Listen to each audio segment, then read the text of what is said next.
우리의 구주가 되시는 살아계신 하나님 아버지, 오늘도 우리에게 새로운 날을 허락하여 주시고 새로운 날 가운데 하나님 바라보며 하나님 의지하며 하나님의 뜻을 구하고 하나님이 원하시고 바라시는 삶 살아갈 수 있게 하여 주셔서 감사합니다. 오늘도 말씀 앞에 섰사오니 말씀으로 우리에게 하루의 삶, 한 주의 삶을 인도하여 주시옵소서. 오늘도 성령께서 우리를 붙들어 주시고 늘 승리하는 복된 삶 살아갈 수 있도록 주님 역사하여 주옵소서. 오늘도 귀한 예물을 주님 앞에 올려드리는 손길 위에 복의 복을 다하시고 기도와 간구의 제목들마다 응답의 은혜를 허락해 주셔서 우리 하나님 살아계심을 경험하고 누리는 귀한 새벽 되어지게 하여 주옵소서. 예수님의 이름으로 기도드립니다. 아멘. 하나님께서 우리에게 주시는 말씀입니다. 여호수아 9장 1절에서 15절 말씀입니다. 여호수아서 9장 1절에서 15절 말씀 함께 보겠습니다.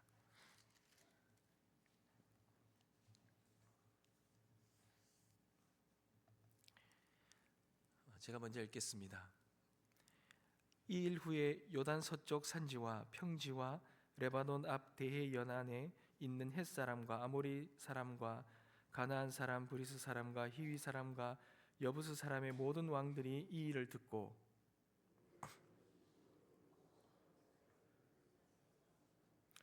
기브온 주민들이 여호수아가 여리고와 아이에 행한 일을 듣고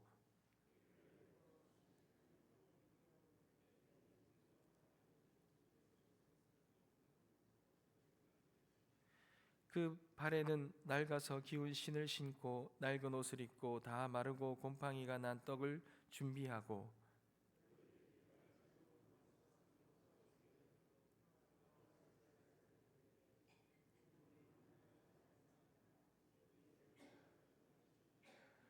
이스라엘 사람들이 히위 사람들에게 이르되 너희가 우리 가운데에 거주하는 듯하니 우리가 어떻게 너희와 조약을 맺을 수 있으랴 하나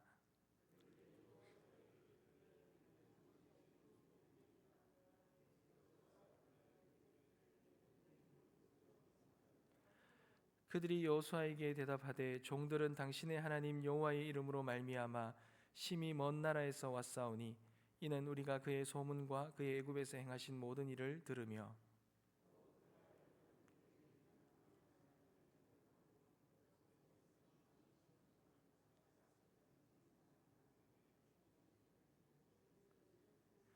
그러므로 우리 장로들과 우리 나라의 모든 주민이 우리에게 말하여 이르되 너희는 여행할 양식을 손에 가지고 가서 그들을 만나서 그들에게 이르기를 우리는 당신의 종들이니 이제 우리와 조약을 맺읍시다 하라 하였나이다.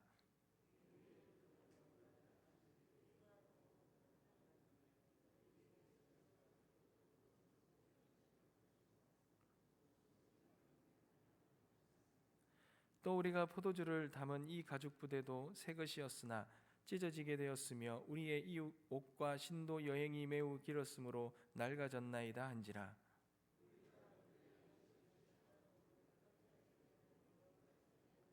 다 같이 읽겠습니다.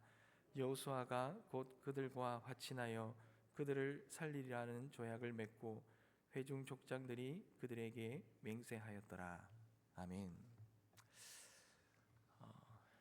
이제 아이성을 승리로 거둔 이스라엘 백성들, 여리고와 아이의 이 승리의 소식이 이 주변에 있는 모든 가나안 나라들의 가나안에게 소식이 퍼졌습니다. 이 소식이 전해지자 산지와 해안에 있는 여러 민족과 나라가 이 여호수아와 이스라엘에 대적하기 시작했습니다. 사실은 가나안 사람들은 이스라엘에 관한 소문을 들었을 때 그들은 두려움을 느꼈습니다. 그리고 이 강한 이스라엘을 그냥 둬서는 안 된다라는 위협감을 느낀 거죠. 그래서 그들이 생각해낸 것은 이 이스라엘을 상대하기 위해서는 자신들의 혼자서는 힘이 안 되기 때문에 이 연합을 해서 이 이스라엘을 대처해야 한다라는 그런 결론을 내리고 그들이 연합하기 시작합니다. 따로 떨어져서는 절대로 이 여리고와 아이성을 이긴 이스라엘을 이길 수가 없다라는 것이지요. 그런데 이스라엘이 승리한 이유는 이들이 알지 못하고 있는 것입니다. 그들이 아무리 힘을 합치고 전략을 세운다 한들 이스라엘을 이길 수가 없습니다. 오히려 가나안 왕들은 그들은 그렇게 대항하다가 철저한 실패를 맛볼 수밖에 없습니다. 왜 그랬습니까? 이스라엘이 싸워서 이긴 것이 아니지요. 이스라엘과 함께 하시는 여호와 하나님, 그 하나님이 이스라엘을 승리케 하셨지요. 여러분, 이스라엘에게서는 이 여호와 하나님이 함께 하심에 이 승리했다라는 이 믿음이 너무나 중요하겠고, 주변에 있는 나라들에게는 이스라엘과 함께하는 이 하나님이 진정한 신이라는 그것을 기억하는 것이 너무나 중요했습니다. 이것을 잊어버리면 그들이 아무리 힘을 합친들 그리고 연합을 한들 이 전쟁에서는 이스라엘을 이길 수가 없는 것입니다. 사랑하는 성도 여러분, 하나님이 역사하시는 일들을 우리가 보면서 그 결과를 우리는 잊지 말아야 합니다. 하나님이 행하시는 일들의 그 결과를 통해서 우리가 영적인 교훈을 깨닫지 못하면 우리의 삶 속에는 실패들이 있다라는 것이죠. 하나님을 믿지 않는 사람들은 하나님이 이루신 일들을 보면서 그것을 자신들의 생각으로 또 여러 가지 상식적이고 과학적이고 여러 가지 것들로 해석을 하겠지요. 그리고 또 세상적인 관점으로 바라보면서 그것은 우연이다라고 치부할 수도 있고, 그들이 나름의 생각으로 그것을 해석해 버립니다. 이 말은 하나님의 역사를 부정한다라는 것입니다. 무시한다라는 것입니다. 그러나 우리는 그렇게 반응해서는 안 됩니다. 늘 우리의 삶 속에 일어나는 그 일들 이면에는 여호와 하나님이 하고 계신다, 여호와께서 하신다, 어떤 상황 속에서도 여호와 하나님께서 그 모든 일들을 이루어 가신다라는 그 믿음을 잊어버려서는 안 됩니다. 여러분, 어제 우리가 저녁에 부르심이라는 우리 직분은 하나님이 우리를 부르셨다라는 의미라고 함께 나누었습니다. 여러분, 우리 성도들은 하나님이 불렀어요.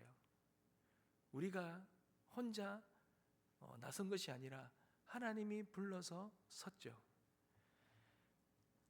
여러분, 구약에 나오는 우리가 여호수아서를 보지만 출애굽한 이스라엘 백성들, 이 가나안에 들어가는 이스라엘 백성들의 그 모든 지도자들, 모세와 여호수아와 또 모든 하나님께서 세우시는 족장들, 심지어 이스라엘 백성들 모두는 다 하나님이 부르셔서 세웠습니다.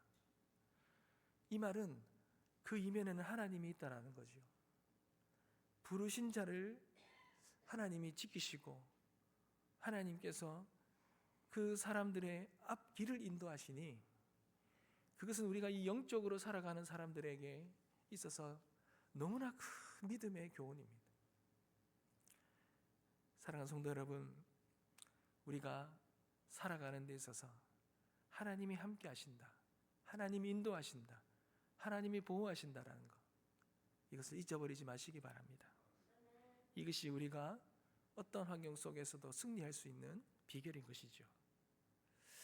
그런데 이런 이스라엘이 아이성에서의 한 번의 실수가 있잖아요. 온전히 하나님 말씀에 순종하지 못함으로 인해서 그들이 실패를 맛봤습니다. 그들이 이제 깨닫고 철저한 순종 가운데서 이 승리를 했는데, 이 승리를 하면 늘 또 위기가 오죠. 승리한 이들에게 시험거리가 하나 옵니다.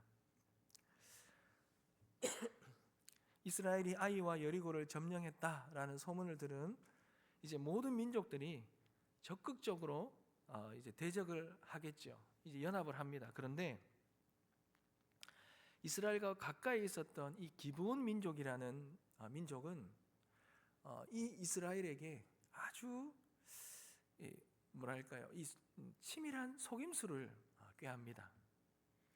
먼 곳에서 온 것처럼 속여서 이스라엘과 화친하려고 하죠. 기브온은 전쟁으로는 승산이 없다라는 것을 깨닫자 이 평화의 길을 택한 것입니다. 이방인들은 이스라엘의 이 승리만이 아니라 하나님과 이 이스라엘 백성들의 관계를 알고 있었습니다. 그러니 이것을 아는 이방인들은 이 하나님과 이스라엘 관계를 생각하면서 많이 두려웠겠지요. 그런데 한편으로는 이 두려움 때문에 연합을 해서 공격하는 부류가 있었지만 또 한 부류는 속임수를 쓰는 거예요. 이 세상의 방법입니다. 세상은 하나님의 사람을 대적하기도 하고 속이기도 한다라는 거죠. 사실 기브온은 이스라엘이 쫓아내야 되고 진멸해야 되는 민족입니다. 그런데 자신들을 낮추고 하나님의 이름까지 언급하면서 미리 이 이스라엘과 하나님과의 관계를 철저히 준비하고 그를 속이려고 나온 이 그 기브온에게 이스라엘이 그만 속아 넘어가지요. 이스라엘은 현명해야 됐어요. 이 자신들을 적극적으로 대지하는 무리들과 뿐만 아니라 그들을 교묘하게 접근해서 그를 속이려고 하는, 그를 화친하려고 하는 이들을 잘 분별하고 경계해야 되는데 이 경계를 실패해버리고 마는 것입니다. 사랑하는 성도 여러분, 우리도 그렇습니다. 우리도 신앙생활을 하면서 이 신앙을 대적하는 세력들이 반드시 있습니다. 때로는 그렇게 공격해 오기도 하겠지만 때로는 또한 교묘한 속임수를 써서 넘어뜨리려고 합니다. 여러분, 이 모든 것 중에 우리는 잘 분별해야 되죠. 하나님의 뜻이 무엇인지를 분별해야 됩니다. 하나님이 이 모든 시간 속에서 원하고 바라시는 것은 어떠한 것인지, 하나님의 뜻은 무엇인지 우리가 또 잘 분별하는 그런 지혜를 구해야 되겠죠. 깨어 있어야 되겠죠. 그런데 이 기브온 주민들의 이 치밀하고 철저한 준비가 이스라엘을 이제 거짓말로 속여버리죠. 그런데 이스라엘이 실패한 이유가 무엇입니까? 이스라엘이 실패한 이유는 하나님 앞에 묻지 않았습니다. 이 일을 가지고 하나님 앞에 나가지 않았습니다. 하나님이 주신 율법을 듣고 순종하는 것, 그것은 너무나 중요했지만 이들이 이 아이성을 전투에서 깨달은 것은 이 율법을 붙들고 순종하며 살아가는 게 너무나 중요하다는 걸 깨달았지만 하나는 놓쳤어요. 그것은 내 삶 속에서 일어나는 예측할 수 없는 일들 가운데 이것을 가지고 하나님 앞에 묻고 기도하는 것을 놓쳐버린 거예요. 그러자 그들은 실패하고 말한 것입니다. 사랑하는 성도 여러분, 우리가 늘 하나님 말씀 붙들고 이 말씀에 순종하는 것 너무 중요합니다. 그러나 또 하나는 우리의 삶에 일어나는 이 일들을 가지고 주님 앞에 기도의 자리에 나가서 하나님의 뜻을 구하는 것 또한 너무나 중요합니다. 우리가 믿음 생활 중에서 승리하려면 이 두 가지를 잘 붙들어야 됩니다. 말씀 붙들고 순종하고 하나님의 뜻을 구하고 그 뜻을 분별하고 순종하는 것, 이 두 가지가 너무나 중요한 것이지요. 여러분, 우리는 신앙의 생활 중에 위기를 겪을 때가 있습니다. 그것은 어느 정도 우리의 신앙의 경륜이 있고 나면 우리는 더 이상 묻지 않습니다. 하나님 앞에 묻는 것보다 내 생각, 내 경험, 내가 판단할 때가 너무나 많지요. 아이들이 어느 정도 성장하고 나면 더 이상 부모에게 묻지 않습니다. 혼자 스스로 판단합니다. 물론 판단해야 되겠죠. 그러나 우리가 모든 것을 다 분별하고 판단할 수 있다 하더라도 우리의 삶 속에 매일매일 일어나는 그러한 일들, 이러한 모든 일들을 가운데 하나님의 뜻을 구하는 것, 하나님이 기뻐하시는지 아닌지, 하나님이 원하시는지 아닌지를 우리가 묻는다면 우리의 일상의 삶은 달라질 것입니다. 우리의 일상의 성숙함은 날마다 주님을 닮아가게 될 것입니다. 늘 언제나 주님 앞에 묻고 답을 구하는 그러한 믿음과 신앙생활, 이 신앙생활은 절대로 실패하지 않게 할 것입니다. 하나님 앞에 진정한 순종의 삶, 승리의 삶을 살아가기 위해 하나님 앞에 묻는 신앙, 이 물음의 신앙, 이 신앙을 오늘도 이 기도의 자리에서 하나님 앞에 기도함으로 오늘 하루도 하나님의 뜻 가운데 거하는 우리 모두가 되시길 주님의 이름으로 축복합니다. 기도하겠습니다.